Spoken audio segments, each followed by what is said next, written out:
What's going on, everybody? We are back. Episode number 213 of the Club and Sub podcast. Tonight, we're talking UFC London, little daytime card next weekend, breakfast cocktail season in session. It's spring. It's exciting stuff. As always, guys, if you like the show, drop a like and subscribe, and please share it. It'll help us out. We'd appreciate it.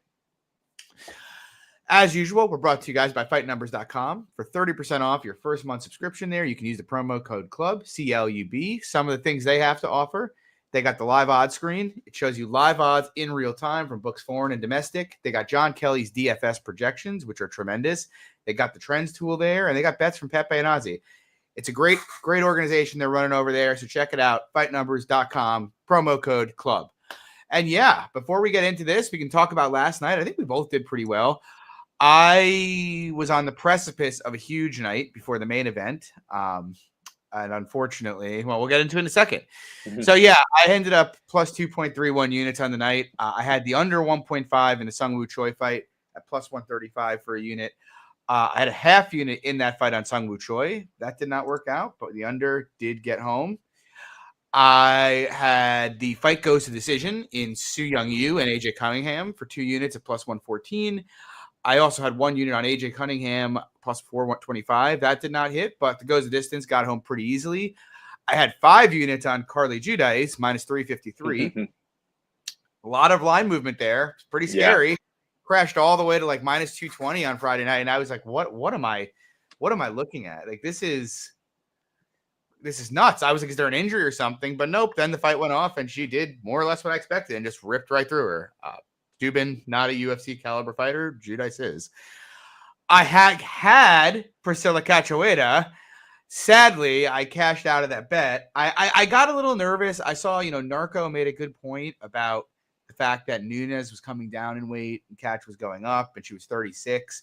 I did a little bit more tape, and I'm like, she doesn't really move. She doesn't have, the same attributes that most of them that give Josie Nunes problems usually do. And I cashed out. And unfortunately, the fight was a car crash like I thought it would be. And Cachoeira, well, fortunately for you, unfortunately for me, Cachoeira knocked her out. So that decision proved to be terrible. I had a half unit on Brenton Ribeiro plus 350. That worked out pretty well. It was a nice little cash there. And then I had 3 units on Marvin Vettori minus 119 in the main event. Honestly, I almost cashed out of that because of the shoulder injury rumors. But I think the shoulders were fine. I think he's just not the same fighter he used to be. He didn't push the pace at all. Him getting outpaced by the leads on the strike count over 25 blew me away. He's just clearly, to me, not the same fighter. Like, if Marvin isn't bringing pace and weaponizing cardio and durability, then what does he have? Like, he doesn't have a ton of power. He's not a great grappler. He's okay. So, yeah, that was a bad bet. But, yeah, in the aggregate, decent night, 2.31 units. How'd you do, Lex? Only had 1 bet, and it was the one that you ended up cashing out on. It was the Priscilla Cachoeira plus 170, so finished on the night plus 1.7 units. Talk about the weight class, though, with Nunes, though. No disrespect, though. The only reason she's fighting at 145 is because she's fat. She was fat, yeah, and, out of shape. She probably could have been 135 her entire career if UFC didn't have the 145 division. So, but she did pack some horsepower up there. It's not like so did Priscilla. Power. No, I know, but at 125, it's different. But it wasn't, as it turned out. You were right. Yep. I was wrong. So it's okay. I know it's okay. You made money on it. I didn't. I don't know why you're saying. I'm just saying. Like, no. I'm just saying, like, you're right. You're off in the. Never mind. Go ahead. Tongue twisted there, John. But yeah, we'll get into this one. I have 1 bet so far. I'll probably have a couple more on it. It's a decent card. Nice little early 1 p.m. Eastern start time. So that's always fun. I'm excited to get into that. Yeah, Pepe had the Cachoeira and the Judice as well. That was what could have been. Anyway, we'll jump into it. First fight of the night, we got Guram Kutateladze. He's taking on Kawe Fernandez. Current price on Guram, he is minus 450. Come back on Kawe plus 350. I'm not a big fan of Guram in the aggregate, and I thought I might like the Kawe side in this fight. I looked at it today. I can't get there. There's just a huge difference in physicality and athleticism, even in cardio. If they just struck for 15 minutes, maybe I think Kawe could keep it at least moderately competitive. But I do think there's a firepower difference there. And then you factor in, the fact that Guram's probably got a large grappling upside if he goes to it.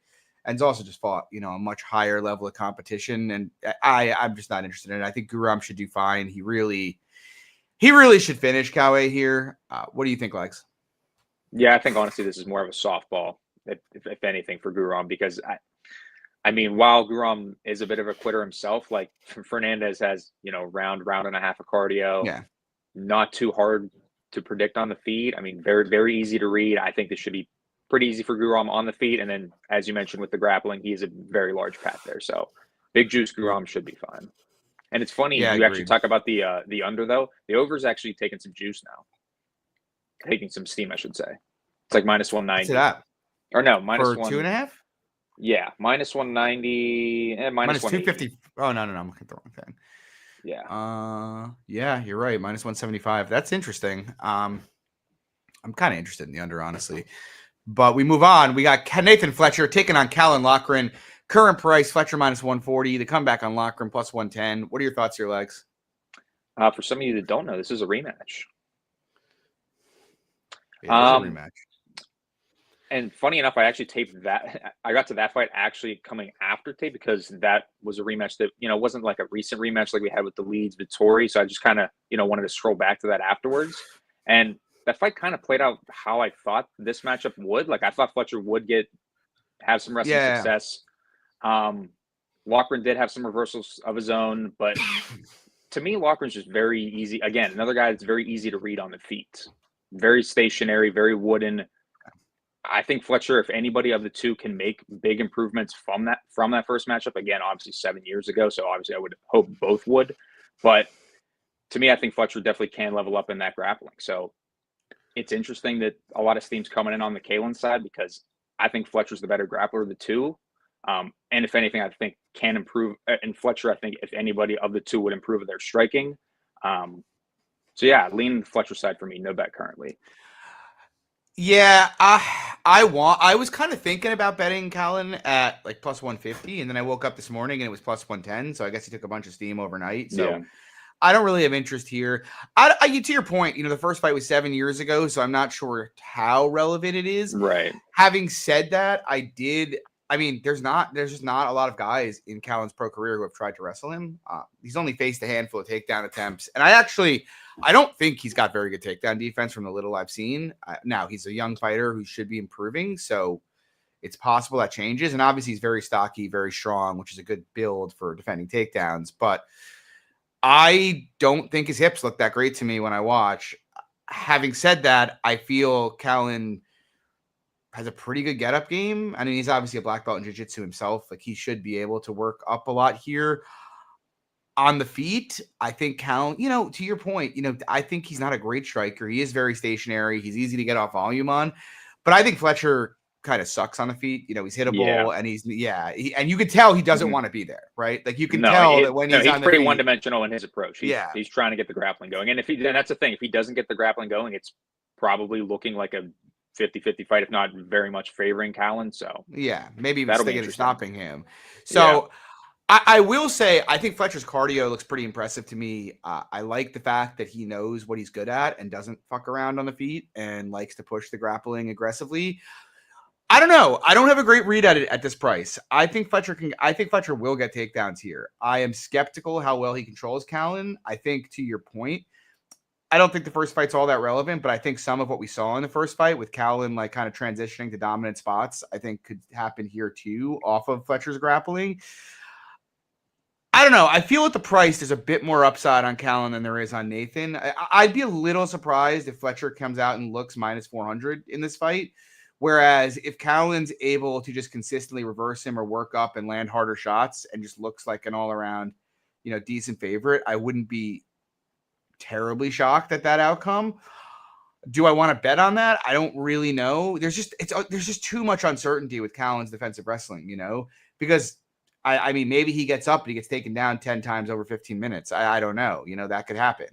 So and even in terms of the offensive wrestling, like we even saw in his last fight, like guy just sometimes doesn't even want to go to it. Dude, I and that's the other thing. Like the Hadley fight, really, I laid minus 200 on Callan in that fight. Yeah, and that left a really sour taste in my mouth because Jake Hadley, as we've seen, is just not it. Awful This on guy bottom. is, he's just not a good fighter, man. Like, he's not. I shouldn't say he's not a good fighter. He's not a UFC caliber. Easy to game plan. If you have offensive wrestling in your toolkit, you take down Jake Hadley. That's how you win the fight. Or even just pressure him a lot and put out there, you know, like Jake Hadley's got so many flaws, and I had been pretty high on Callan, but kind of dropping the ball like that, especially Hadley was on like 4 days notice and missed weight, you know, up a weight class. I really just did not like the look for him there. But I do kind of lean him. I just don't think I'm going to get to a bet here. There's not enough conviction behind it. Now, I'm going to do a shot bet on it. On the fight? Yeah, I'll take Callan. That's fine. I'll do that. All right. Yeah. Did we have one last week? I don't believe we did. Let me pull up this because I don't have it up here. I don't think we did. I seem to recall winning a shot bet last week or last night. No, I seem to recall we pushing a shot bet. Because remember we were talking about Lucy Lemos fight, pushing that shot bet. But anyway, here we are. We're going to move on to Shauna Bannon, Puja Tomar. Clint has already planted his flag here as Puja Tomar being his Link Memorial Dog of the Week. The current price on it, we got Shauna Bannon minus 181. The comeback on Tomar plus 156. What do you think, Lags? You think Puja is a live dog? So I had that shot actually poured because I know I had one for you for the Lemos one because we kind of pushed that one back. Other than that, we didn't have one last week. To be honest with you, though, John, I'm gonna pull the Su Young Yu fight like you did last week. I'll be honest, I didn't get into this one at all, and I'll be honest, I don't know even after tape that I'm gonna have too much of strong conviction here. I mean, Shauna at Big Juice, really just no bueno for me. Yeah, so I did tape it, and I wouldn't say I have strong conviction. I'm not going to bet aside, not at this price anyway. I do think the price is about right, though, personally. Okay. I mean, look, we did a whole breakdown on Puja when she fought Rayan dos Santos. Mm-hmm. Dixon said I bought multiple units on Puja. I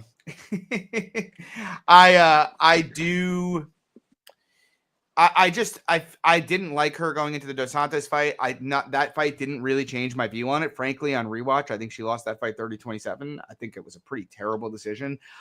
You know, my issues with her is she's kind of a specialist, like a kick specialist, except, I mean, she's got good body kicks, but, you know, I don't think she's crippling many people at this level with them. Her hands just basically don't exist. It's just like a check right hook, and that's basically it. Her head movement's pretty stationary. And on top of it, the biggest thing for me with Puja is, she's just so small, man. She's got like a 59-inch reach. It's like Corey McKenna. And unlike Corey McKenna, she doesn't really have wrestling. Actually, she has terrible grappling. So she's fighting Bannon, and I don't think Bannon is any good at all. To your point, laying minus 181 on Bannon, would feel like AIDS to lay that and lose it.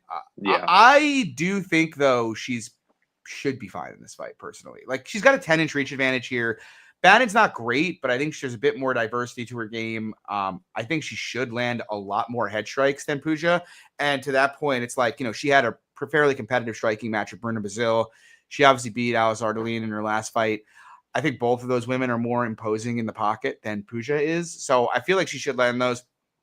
I mean, Puja's a better kicker, but I don't think we're talking about, a Chris Gutierrez situation where she's likely to really compromise her. And while I don't expect Shauna to grapple, because she almost never does, if they do end up in a clinch and Shauna takes her down, I think she's probably going to dominate there. Like, not that Bannon's great on bottom, but she's got some jiu-jitsu and she's, okay on top. And Puja, to me, looks horrible on bottom. So, yeah, I mean, I look at this fight and I feel like it's easy to see why people want to bet Puja because Shauna Bannon's terrible, right? But she has got the metric edge in terms of height and reach. She has the better hands. She can kick okay herself. She's got the grappling upside. I mean, Puja feels like every one of her fights is going to be drawn pretty thin to a split decision, and that may be what Shauna is doing too. But I just think I think Shauna just has a lot more scope to win this fight, dominantly than Puja does, in my opinion. So I won't be betting it. Like if it got down to like Bannon like minus 140, and I mean everybody likes Puja this week, so maybe it will. I'd consider taking a small poke then, but I don't know. I don't really need to be a part of Shauna Banerjee's ever, to be quite honest. Yes. Moving on, we got Christian Leroy Duncan. He's taking on Andre Pulv. I think current price Duncan minus 650 to come back on Pulv plus 475. I'm not a big fan of Christian Leroy Duncan. I mean, the guy is just, he never goes to his bread and butter, which is the clinch, where he's really, really good. Instead, he wants to just do all his spinning bullshit and whatnot, and hope something finds a home. And instead, he'll gas himself out and make fights that shouldn't be at all close, much closer than they should be. He's also just not a great grappler. So Christian Duncan, not a guy I really like.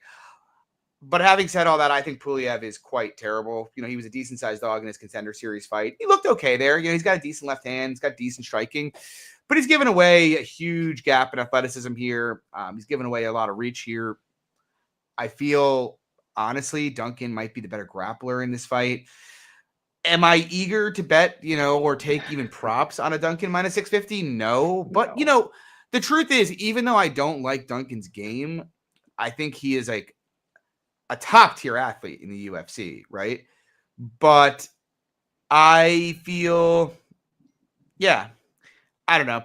I think he should be fine. I am not going to be involved in this fight, but I don't think Pulv is UFC level at all. So, and I think, we've seen them do this thing with Duncan where he fails a test, they send him back down to beat up a couple scrubs, and then he goes up again and fails another test, and now we're back into that spin cycle. So, I think Duncan will probably finish him. What do you think? Completely agree, and that's kind of like what I'd be looking at is like alt unders right now. The under 1.5, so looking at plus 130. Pulv's got a good rear left kick, again, good southpaw, good left hand in general, but mostly needs to get you to the ground in terms of his wrestling, and to your point, not very physical. He's not a great wrestler either. No. So I think Duncan should just piece him up on the feet, should find a finish. That's how I'd be looking to play the fight personally. Yeah. What is the total here? It's got to be 1.5, right? Well, that's what I was saying. 1.5 plus 130. Yeah. It's not horrible, but it's also the thing is like Duncan is just not reliable to come out there and like if he comes out from the bell and is like ripping the body and clinching him up, maybe he gets him out of there in that. But he's instead we're gonna probably see, if I bet the under, we're gonna get like 8 spinning back kicks, 3 flying knee attempts from 5 feet away, and it's just gonna be stupid. So no, like watching the Armin fight, like it's hilarious because he's just doing all this like flim flam stuff, and Armin's just like, all right, like okay, just pot shotting him, Moving on though, we got 2 heavyweights here. Marcin Tybura making way to his apprentice Mick Parkin, current price and fat unathletic white grappler category. Marcin Tybura currently minus 115. The comeback on Parkin minus 105. What are your thoughts here, Lex? Well, John, is the O going here? That's the real question. I know. To be honest with you, and maybe there's just a bit of a square-ish take here, but I think if Tybura is not getting takedowns here, I think it's a bit of a just sloppy fight on the feet, where I think Parkin probably has some upside because he has a bit more power. Don't get me wrong, I think Tybura can land takedowns. He's not the greatest offensive wrestler. Yeah, I'm going to end up probably betting Tybura eventually. I want to see if he flips plus, but I mean, look, Marcin's clearly on the back nine, right? He's seen better days, like he's near the end. But even at this point in his career, the kind of guys that are giving him big issues are like fast twitch, big power hitters, who he just can't keep up with and who are just landing flush shots. Not plotty British wrestle boxers like that. And that's what he's getting here. And look, I mean, Tybura has never been the best striker, right? The guy's pretty easy to find on the feet, but he does tend to push a high work rate. He's got decent kicks. He's got decent hands. He's just so fucking hittable. But I look at Parkin and, he's not a bad striker. He's had high output in a couple fights. My issue is I think southpaws are like really bad for him. He fought Kyle Machado, and without the calf kick available, he just seemed kind of neutered for that entire fight. He got outlanded like 74-39 in significant strikes. He needed to wrestle hard to like bail himself out and win, squeak the narrowest of decisions in that fight, which is not a great sign. And then it's like you go watch him fight Muhammad Usman. Like Thomas Peterson just outstruck Muhammad Usman pretty comfortably. And Parkin's going to like a 50-50 decision with him. Like that's a pretty bad look. And it's like, man, knocks out Lucas Bresky, who's horrible. And now he's stepping up and fighting Marcin Tybura, whose last 2 losses are Tom Aspinall, the current champ, and Alexander Volkov. And I look at this fight and I feel worse. Like, again, the southpaw dynamics there. I don't think the calf kicks are going to be there. I feel on the feet it's close. I really do. I think it's a close fight. And I know Parkin's known as a grappler, but, you know, people forget this guy's regional grappling tape was pretty bad, especially on bottom. And like, it's been a while since anybody probably had to tape that. So I kind of think the market's forgetting about it. I feel like if Tybura takes him down, he is going to give him the absolute fucking business, to be honest. I think he will dominate if he gets him on the ground. Maybe he'll get armbarred from guard again, like he did versus Spivak. Hopefully not. But I don't know. I look at this fight, dude, the worst. I look at this fight and I just feel Tybura's got so much more upside in it than Parkin does. Like Parkin's upside, maybe he finds a KO, but Tybura could legitimately come out here and dominate him. And to your point, you know, if he doesn't dominate on the ground early, it probably looks a bit like the Kavanaugh fight where it's kind of just a messy striking fight. And, you know, I just trust Tybura's cardio more. I trust his experience more. I trust the level of competition more. I don't really understand how you're getting to pick him here. I feel like it should be like minus 140, minus 150 Tybura personally. So I'll eventually enter there. I'm just trying to see if we can get this to plus money. Moving on, though, we got Felipe on minus 320. The comeback on Dos Santos, plus 270. Cool fight. Lonner Kavanaugh, really good prospect. I do think he is continuing to get unjustifiably priced as a massive favorite in every single fight, though. You know, I didn't bet him last fight, and I thought he would handle it easier than he did when he fought that Ochoa kid. But that was a sweaty fucking fight. And like, I look at Ochoa, and that guy to me seems like a much worse version of Felipe Dos Santos. And yeah, I mean, look, Lonner is the much better striker here. He's much more precise. He's better on the counter. He's probably a bit faster. But he does give up volume, and he has had issues throughout his career thus far with guys that go forward and put volume in his face. Now, could he do what Andre Lima did and default to the grappling here and take him down and hold him there? Yeah, I mean, possibly. I mean, I could possibly see him doing that, but I don't think he's anywhere near as good a grappler as Lima is, or as the other guys who have like grappled Felipe Dos Santos. So I'd be like a little surprised if he's able to control him there. I do think he's a justifiable favorite. I just think he's a much more talented fighter, and he's a much more refined striker than Dos Santos is. But I do think this line is wide, and I am considering betting Dos Santos. I mean, Dos Santos is still very young. He's big for the division. He's got great cardio, and he puts out a hellacious pace. Like, I think about it, and I'm like, he's getting priced like Cop did against Dos Santos. Like, can you expect him to put out a commensurate performance to Cop? No. I feel like that Cop's about to fight for a title. That seems like a big, and if you expect like even like a 10% decline in performance, well, that's like minus 150. So yeah, I'll probably have a small play on Dos Santos here. What do you think? Do you think Kavanaugh can just grapple him? I don't know. What are your thoughts, sir? I mean, I have similar thoughts to you. Like, I think Loner's a solid prospect, and on the feet again, solid counter striker, can find the home for Dos Santos. I mean, he's very hittable on the feet. And I think that could be enough, even without the grappling, personally. Like, I think the line's a bit wide, just in terms of, like, I don't think he does have that grappling in his back pocket, but I think he finds the home on the feet for a lot of these shots, and I think he's a deserved favorite, personally. I would rather go to the decision. I mean, I think Lonner is a pretty good prospect, honestly. I'm very high on him. I just feel like, you know, unless you're putting Dos Santos down, it's probably going to play pretty thin, just since he does come at you with, you know, a lot of output and a lot of aggression for 15 straight minutes. But I get what you're saying. But I'm going to probably take a small poke on Dos Santos here. I think it's a decent time to buy low on him after the market got like way too high on him. And we're also not too far removed from, I mean, even you bet on Victor Altamirano. He had a close fight with him as a huge favorite. I did. Which, I mean, he's not. I did, yeah. He's not a great fighter. Well, like, to do a Gugabeism here, I feel like Dos Santos, unless you can grapple fuck him, is a relatively like high floor fighter, though, because he's durable, he's got great cardio, and he's gonna push a hellacious pace, which means he's gonna keep himself in fights, right? So, and that's why I asked about the grappling thing. Yeah.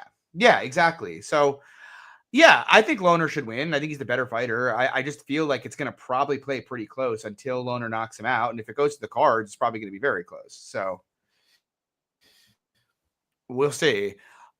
Moving on, got my first bet of the night here. We got Jai Herbert. What's up? Legs? Sorry, cut out a little. Legs. Sorry, I cut out a little bit there. You hear me good? Yeah. I got Jai Herbert taking on Chris Padilla. Current price, Herbert minus 130. The comeback on Padilla is plus 110. I played Herbert to win 2 units at minus 127. I think the current price is good because I like him at the current price here. I don't know. I like Taco Padilla. He's a fun fighter, right? Bit of a brawler, decent calf kicks, decent grappling. Dixon's saying I'm lagging. That's so unfortunate. He's got, okay jiu-jitsu, but he's really fought. I mean, look, the James Lontop fight, he was getting absolutely obliterated in that fight before he got a back take and a rear naked choke. And then he fights, Zhu Rong, and he fought okay there. He fought pretty well. Pretty 50-50. I mean, it was a doctor. Yeah, it was like a doctor stoppage off an elbow. Yeah. I mean, he fought well. My issue with him is you go back to this guy's regional tape, man, and everybody hits him both in the UFC and before that. He's very, very easy to hit. He's very plotty. Like, he doesn't cut the cage off particularly well. He's an okay grappler, and I kind of think that's the path of least resistance for him here is trying to grapple Herbert. But I don't think he's got good cardio, man. Like, this guy hasn't been past 7 minutes or 8 minutes in the UFC yet. And we have seen him gas out multiple times, regionally. On top of which, like I said, easy to find, very plotty. He wants to brawl with you. And now he's taking on a guy in Jai Herbert who the market just continues to disrespect. And I get it. He's 3-4-1 in the UFC. He's had some issues there, but he's fought really good competition. Like, his losses are Francisco Trinaldo. He fought Ilya Topuria and almost finished him before he got knocked out. He lost a very close decision to Perez Ziam.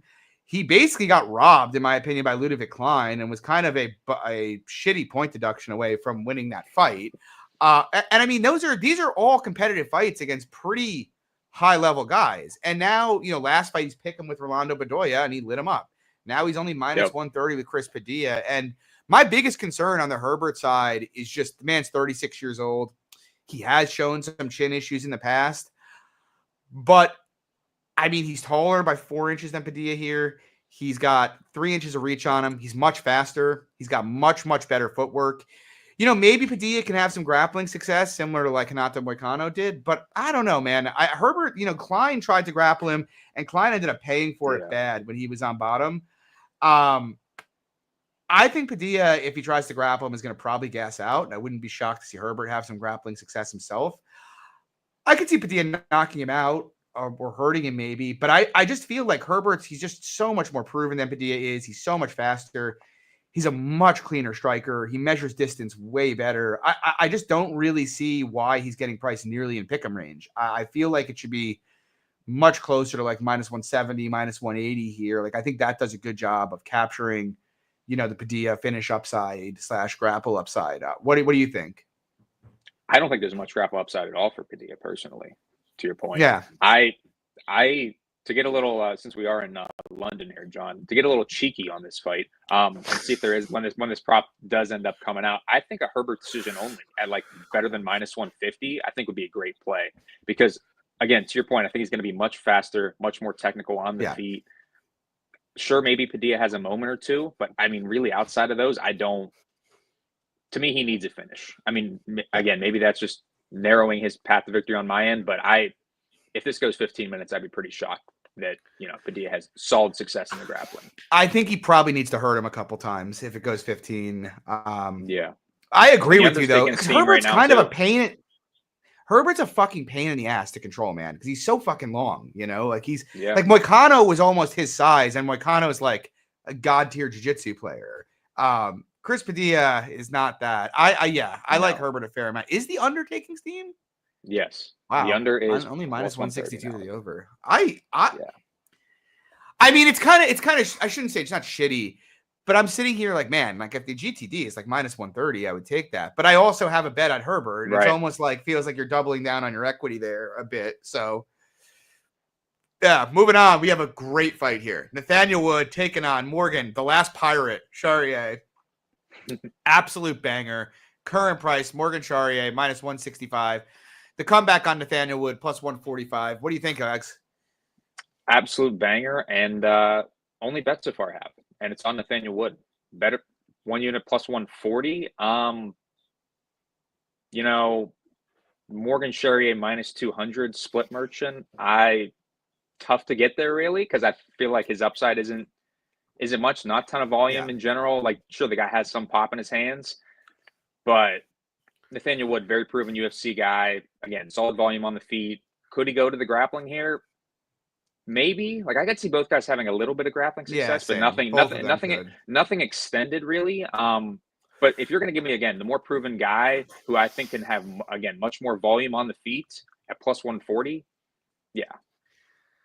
Yeah, I am debating playing Wood. The source I get of playing concern, it small, though.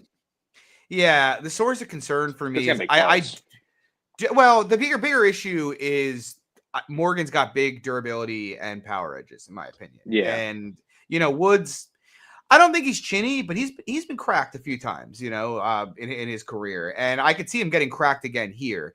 And that obviously, like, having in what's likely to be a striking match, having the durability and power edge on your side is a gigantic asset.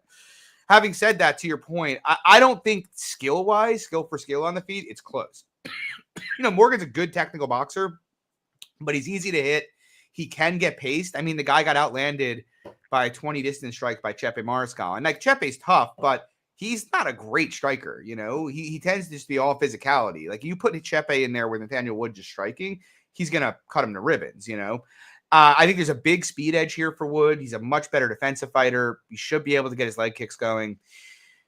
Yeah, I mean, I think Wood in general is the better fighter here. However, the big variance introducers are the big variance inducing tools in this fight are on the Morgan side, which is concerning to me. And it makes me question whether or not I should take the price, because it's been the kind of thing that's gotten me into trouble in the past. I am debating playing Wood. I think it's going to be, the thing is, I think it's either going to look obvious where like Morgan knocks him out or hurts him a few times and wins a decision on power, or it'll look obvious because Wood outlands him 140 to 80 and wins a ho-hum, very easy decision. I don't know. I lean more on the latter personally. Yeah. Like to me, like, I mean, sure, like there's definitely concern with like Wood taking a lot of shots in a lot of these fights, to your point.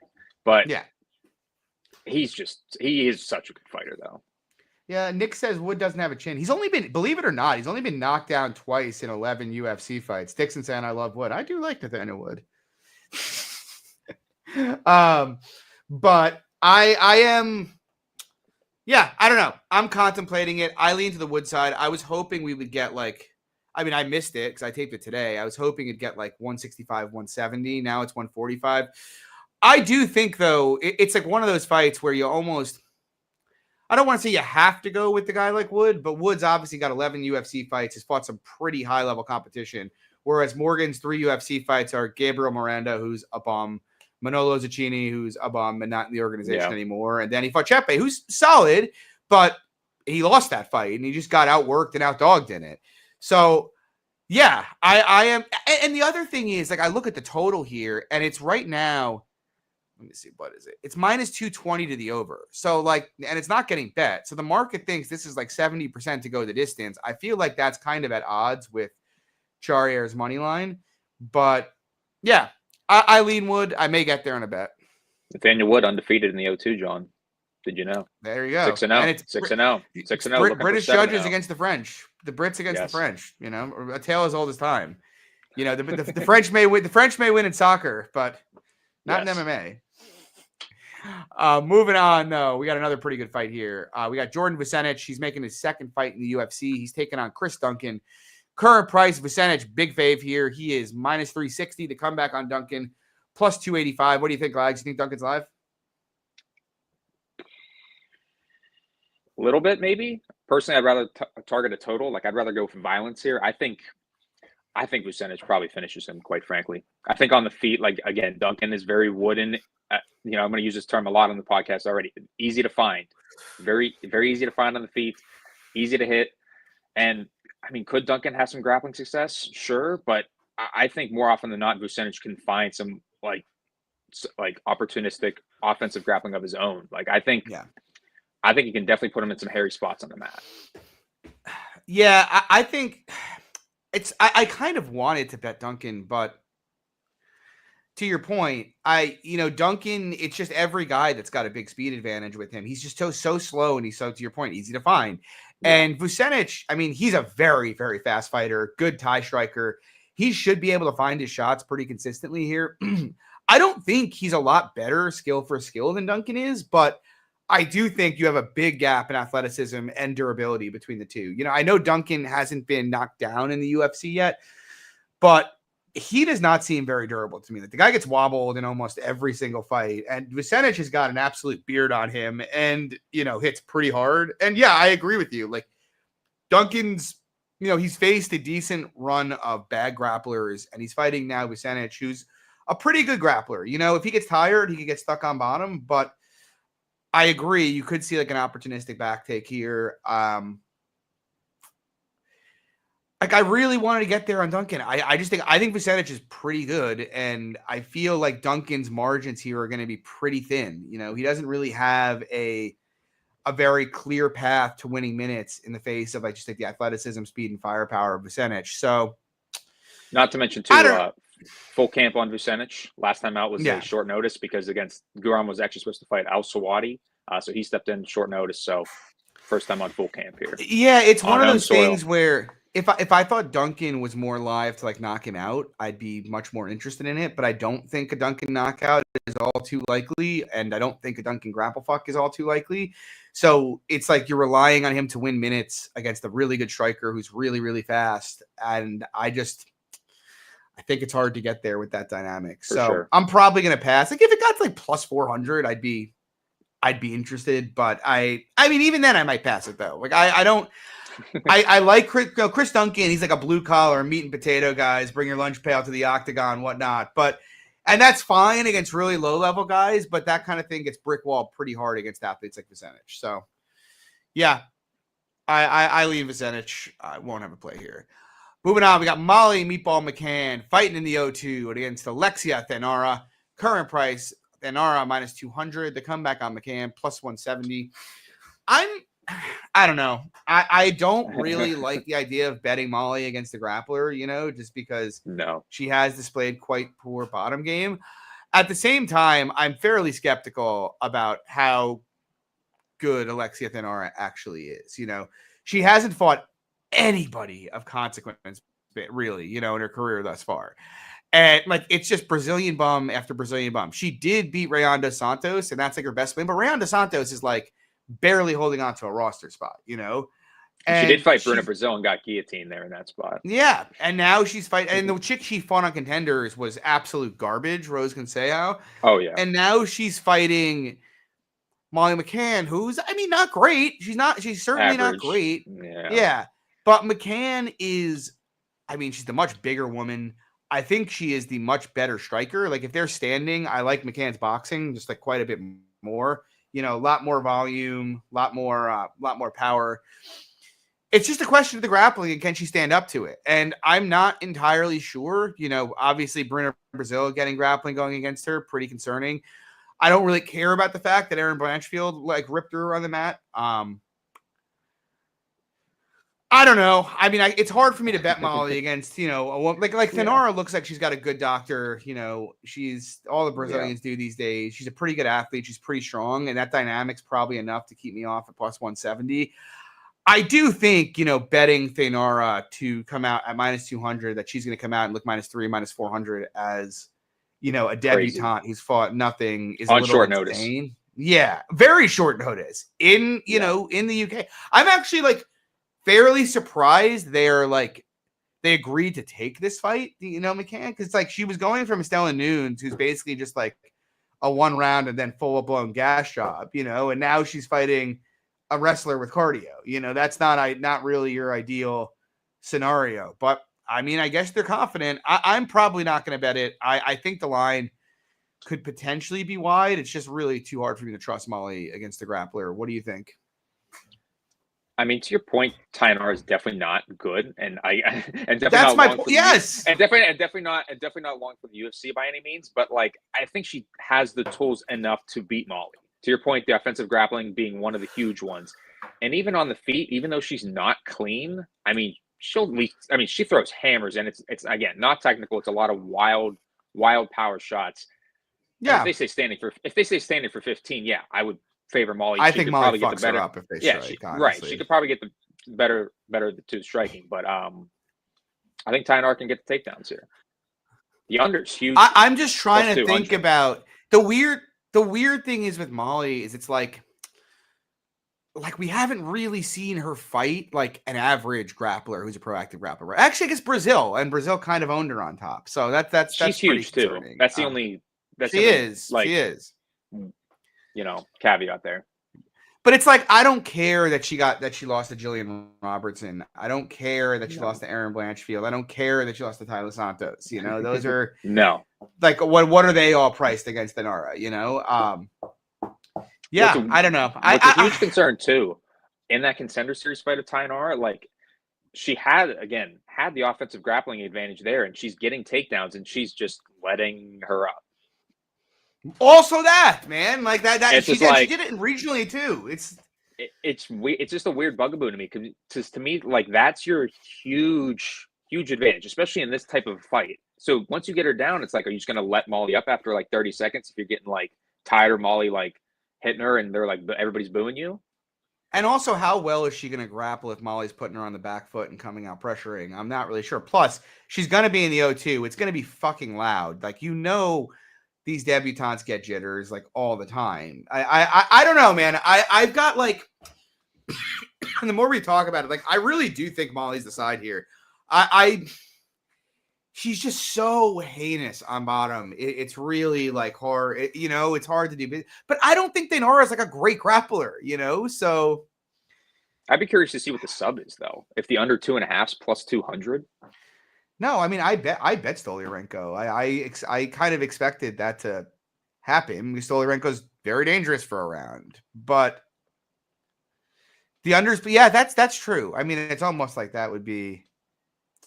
I don't know. I'm not gonna. The fact that I'm hemming and hawing this much probably means you stay the fuck away from it. 100%. Now, speaking of a fight that I said I am staying the fuck away from, I said it after I bet Kevin Holland against Renner de Ritter. I said, yes, never again. This is never again. Is this? Am I getting involved in a fight like this? But are they pulling you back in, John? I have a take. I just don't. It's the current price. Gunnar Nelson's minus 140 to come back, and Kevin Holland's plus 120. My personal opinion on this fight. Like, I think Kevin Holland should knock him the fuck out. Like that's what I think should happen. Gunnar stands in a karate stance. He tends to be all wrestling from the upper body, and it's at 170. The guys who have really given Holland a lot of issues grappling are almost all at 185, like big bruising grapplers. On top of that, Gunnar doesn't close distance particularly well, and the speed gap here is huge. Plus, Gunnar's what is he 36 now on like a 3-year layoff? It's. Like, I think Holland is the obvious side in this fight. I am just like, I felt he was the obvious side against de Ritter, and then he just, dropped the ball in humiliating fashion in that fight. So, and Gunnar, I'll say this, I think Gunnar's MMA grappling, if he gets on top of you, is better than de Ritter's is, in my opinion. It's just, I think the issue is Gunnar actually finding his way on top of Holland. I don't think is going to be easy. He doesn't have like a nasty single leg or a nasty double leg that he sets up. He's going to be cannon fodder as long as they're at distance in this fight. But I do think there is some argument for Gunnar just being a lot fucking tougher than he is. You remember the Brazilian cowboy fight with Gunnar, and like Gunnar took some fucking punishment early in that fight, and the dude just kept coming. But yeah, I think the athleticism gap here is big. I think the danger on the feet for Gunnar is extremely high. I think the fact that Gunnar is 36, never had the best chin in the first place, hasn't fought in 3 years, and now is coming back and is a favorite, also is a bit kind of silly.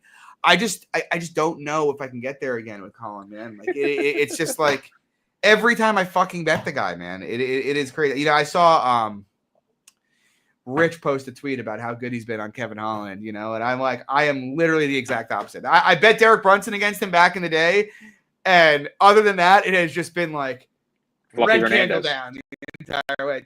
Yes, even like my bet on Fluffy Hernandez like did not win. That is Hilarious. But I think he's the side here. It is hilarious. I think he's the side. So I mean, what do you think? Do you think there's a side here? Are you calling Big Mouth? I'm not calling a side here because it's hard to not look at this fight and think whoever wins is going to look massive favorite. Like either Gunnar, Gunnar either gets those takedowns and either runs through him on the mat. I mean, to your point again, much more punishing top game than DeRutter. And if he doesn't, well, Holland's knocking him out. Yeah. I mean, to Cameron's point, I think is the right point. And I mean, it's really what I keep thinking about. And it's like Holland, you know, the guys that have really abused him are big middleweights who are way stronger than him. And Gunnar, he's not going to shoot at his hips. Yeah. That's tough. I don't know. It is tough. It seems obviously Hollander pass, you know, like that's for sure. But speaking of Hollander pass, though, I'd be interested to see is our friend of the show, Dan Levy, continuing the Fade Kevin Holland World Tour. Yes. Is that continuing this week? Tune to find out. We'll see. Tune in to find out. We coming up, we get the co-main. Speaking of layoffs, we got Jan Blachowicz coming off multiple surgeries, 2-year layoff, and 42 years old, taking on Black Jag, Carlos Oberg. Current price, Oberg minus 275. Come back on Blachowicz plus 235. What are your thoughts there, Danny? Again, maybe this is square, but I'm looking to parlay Oberg up this week personally. Like you mentioned, the 2 surgeries coming off double shoulder surgery. Jan Blachowicz, 42 years old. The speed advantage here is huge for Carlos early in this fight. I think he's going to knock Jan out personally. Yeah, I agree. I actually, it's another one. I thought about betting Oberg minus 220. I wanted to see if it would come back at all. And then I woke up to 275 this morning, and that was all she wrote. The thing is, I think even at Jan's apex, I feel like this would have been a close fight and might even lean Oberg just on, you know, speed and volume. However, now it's like you take 2.5 years away, multiple surgeries, and 42 years old. And it's just like, there's so much downside for Jan in this fight. You know, I don't think he provides a lot of tangible grappling upside here. You know, I doubt he's going to have an easy time grappling. He'd only gas himself, I think, out doing. Yeah, I totally agree. And I think the speed gap's big. I mean, maybe there's a bunch of calf kick upside for Jan, but I honestly felt like Vulcan was a tougher fight for Carlos than this is. You know, like Vulcan comes forward, gets in your face, throws a ton of kicks, wants to get in there and throw power shots. Like Jan kind of just sits back and picks his shots. I mean, he's obviously going to calf kick too, but that's kind of the ideal guy for Oberg, who wants to sit back at range, use his speed and his movement and his size. And Oberg's been getting better. You know, Oberg's in like the prime of his career pretty clearly. Jan pretty clearly is not. I don't think how you could possibly be confident in a 42-year-old guy who hasn't been particularly healthy coming back here in this spot. Yeah. It seems to me, and not that it matters, but it seems to me like this is pretty obviously the UFC trying to set up Oberg to get a title shot here. Doesn't mean he'll win, but I mean, I don't think it's really a hot take to say Jan's best days are pretty clearly behind him. So I think Oberg's side here. And to your point too about the title shot, it's like, who are the next guys really in line? It's like, this is a perfect way to highlight, get a KO finish. Okay, here's the next contender, silver platter on a pay-per-view-esque card. Here you go. What do you think of the total? Because I was looking at this because, like, I kind of think it could be pretty low volume. Right, it's 2.5 minus 150, but they are big boys, you know. See, I think he knocks him out, John. I'll be honest. I was shocked to see that it was plus 120 on the under. Yeah, I agree with Tim that the skill gap's not that large. The issue for me is the speed gap is huge, and where they are trajectory-wise in their careers just couldn't be more different, you know? Like, if this was Jan at, like, 37, 38 in the middle of his run, I would be, like, taking on here, obviously, at this price. But it's not, you know? And I don't think Carlos has some huge durability edge. I mean, we saw him eat a ton of hammers from Kennedy in that fight. Like, he has a decent durability edge, to me, over Jan here. Yeah. I mean, Jan's at the end, pretty clearly. Yeah. Moving on, we got the main event though. Leon Edwards, not quite the House of Horrors. The Bilal fight was in Manchester, but England has not been Leon's friend lately. He's taking on Sean Brady. He's trying to get back in title contention himself. Current price, Sean Brady's a favorite on the road in London at -157. The comeback on Leon Edwards +137.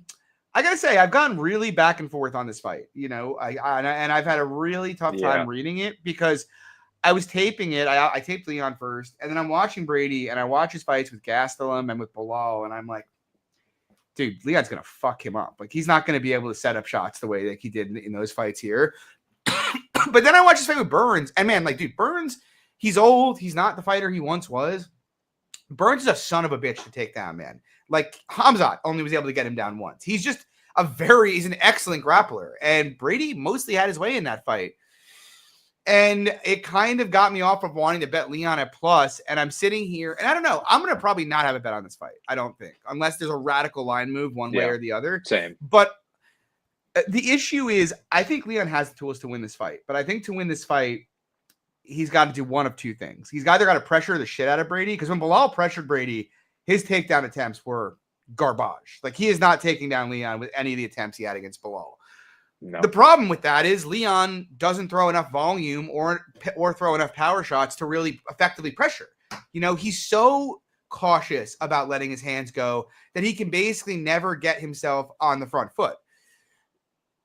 And that's what he needs to. That's one of the things that he needs to do here. Alternatively, what he needs to do, if he decides to back foot it, is basically do the set Usman 2 game plan, which is a lot of movement, a lot of kicking, and not let himself get caught on the fence and give up easy double legs. Like, some of the double legs he gave up to Bilal were, I mean, disgusting. Like, how is Bilal getting his hands locked under your hips in a championship level fight that fast? Like, it was hard to watch.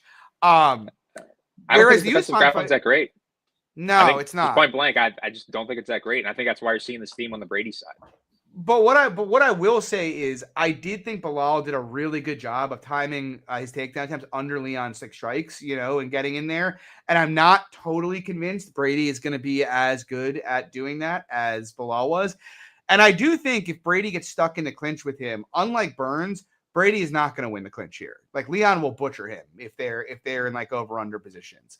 So, yeah, I don't know, because I watch and I'm like, man, Brady, the way he fights, if he can deal with the shots, and he is very hittable, he should be able to push Leon into some of the places Bilal did.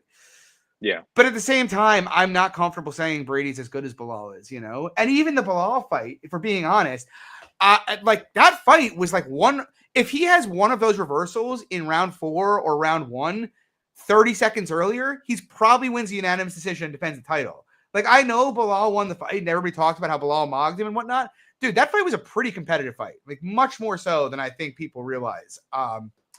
So, yeah, I don't know. Like, my gut feeling is, yeah, the high-level black belt who's going to attempt 15 to 20 takedowns here against a guy like Leon probably deserves to be favored. But I'm still not 100% sold on Brady. What do you think? I think it's similar to the co-main event. I think this is a perfect spot to prop up Brady to be the next contender. Again, to what I mentioned there a little bit before, I don't think Leon has the greatest takedown defense. I think Sean can pressure here, can land those takedowns, can effectively hold him down. I think he's got the cardio edge here. No, and I will say this: at first Usman fight, because we know he was hurt for the last one, or the second Usman fight, I should say. I guess the first one was ages ago. Right. Usman got him down at will. He pretty much got inside and took him down whenever he wanted to. And I could easily imagine, what do you think Brady's TD prop will be set at? Probably what, 3.5? 3.5, 4.5. 4.5, yeah, in that range, I'd imagine. I'd project him for about 4 takedowns, you know. I was gonna say it's probably 4. I'm gonna take a guess here. 4.5 under -130. Yeah, I could see that. I could see that. Yeah, so you lean Brady. Yeah, I do. Yeah, and honestly, I get not that they're exactly correlated, but I think GTD at like the same price is pretty good too. What is the GTD price? -155. I tend to agree with that, to be honest. I like that a fair amount. I prefer that to a money line for sure.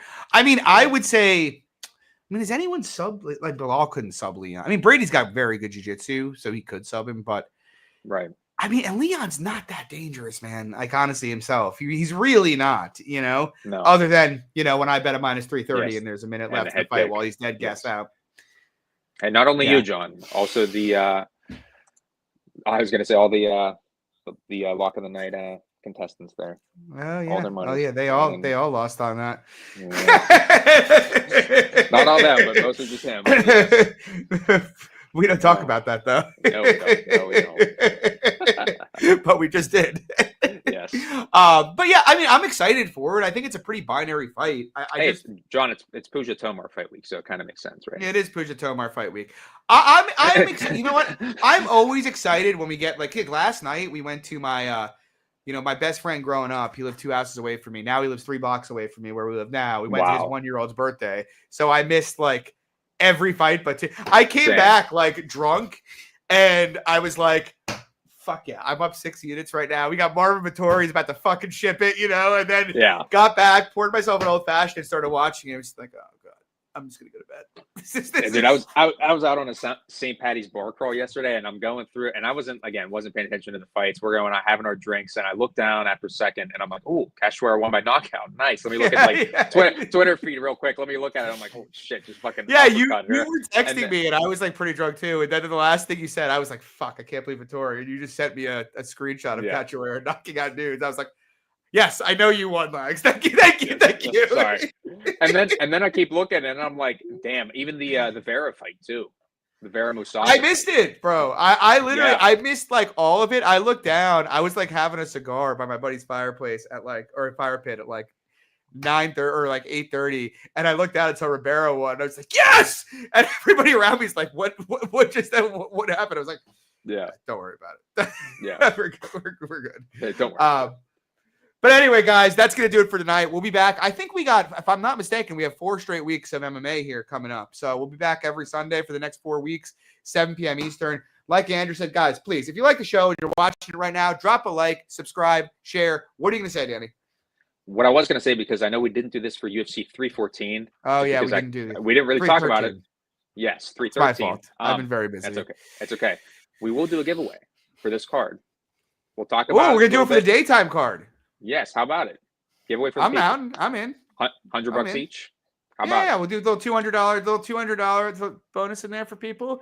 Is it going to be a part? I'll let you tweet it out. I'll let you put the details in there. Yeah, we'll do the details, but I think what we're going to do at the bare minimum, I'll figure out everything, but 4+ leg parlay. 4+ leg parlay. Okay. That works. Yeah. So Lags will put it out there. You guys are going to have to like and share some shit, and you're going to have to be fucking following. And please subscribe to the fucking show and share it if you don't mind. It would be great. Before we get off here, John, are you guys doing combat and cocktails this week? I'm not sure yet. I was going to say. Well, first you can come on if we're doing it. Well, I was going to say, no, it's first to make a suggestion. If you are doing it, got to do a Bloody Mary. I was going to say, I told Sean when we do it for like destinations, we need to do like something related to it. Like when we do Mexico, I'll have like a sweater and a sombrero on here. 100%. Just drinking a frozen margarita. Yeah. 100%. No, like listen, when we do, I thought that was a great idea. When you guys go to different venues, 100% do that. Yeah, I'm with that. But yeah, guys, that'll do it for the show. As usual, follow Danny on Twitter, Lags, at Danny_Lags, myself at MMA Falks. We'll be back 7 p.m. Eastern next weekend. We'll put out our bets as the week goes on here. Obviously, we don't have a ton pre yet, but I think we probably will by fight time. And yeah, guys, drop a like, subscribe, share. God bless. Good luck. We'll see you next week. Peace.